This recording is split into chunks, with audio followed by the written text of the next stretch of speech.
Now, to touch on the second aspect of the vibrant parish as outlined in the book, I'd like to bring up Mr. Ted Veresink.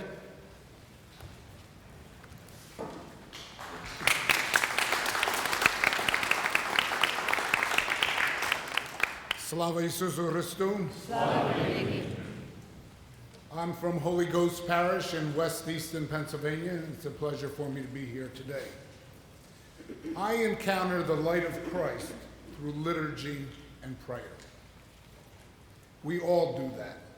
Our individual prayers are our contact with Christ, where all of us have the opportunity to thank God for the favors that we have received and also to ask His help and protection in our everyday needs.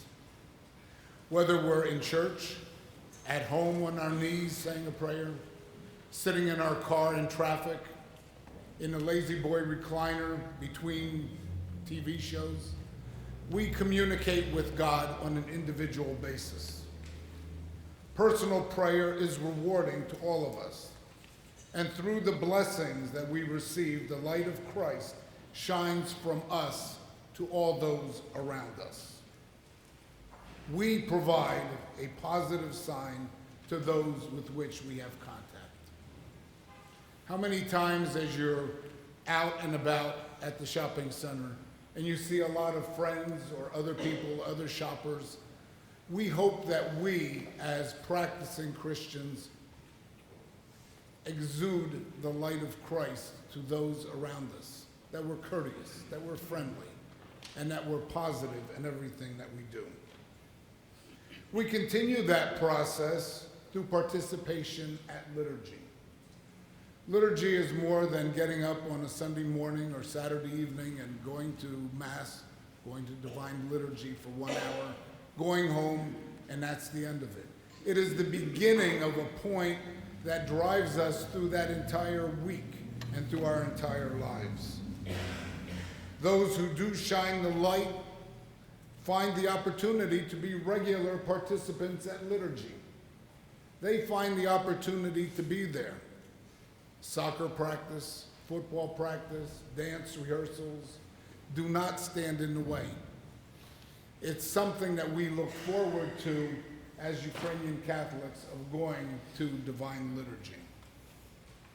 Those who do shine the light have that opportunity.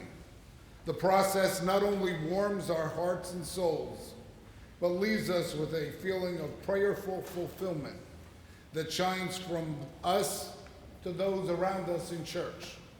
How many times we smile at the people sitting next to us, or as we leave church at the end of Divine Liturgy, and we say, hey, have a great week, or you shake hands with people, or you see them. It shines forth from us. This is what we put forward. Also, as a parish cantor, I see the many ways that we utilize the light of Christ to help us. Now, we're talking about light in a mystical way, but we, in our church, in a practical sense, also use the light of Christ through the many activities that we see in church, whether it's used in candles that illuminate icons, at the altar, the eternal light that is hanging in the church, or lights on the tetrapod. How many times somebody of an older generation comes in and says, the eternal light has burned out, put it back. It's a very visual way that the light of Christ is in our hearts. With light, we accentuate the real meaningful meanings of the gospel. In our parish, we hold a 3-bar candle during the reading of the gospel. So once again, the light is a very visual, practical thing. At funeral services, we put on either side of the casket candles, and we use that light of Christ to guide the dearly departed on the journey to meet Christ.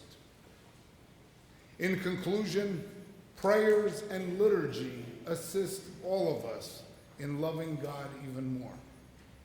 The light of Christ not only provides the guidance to aim us to God, but also gives us the warmth we need for ourselves and the ability to share that warmth and light with all those around us. Thank you.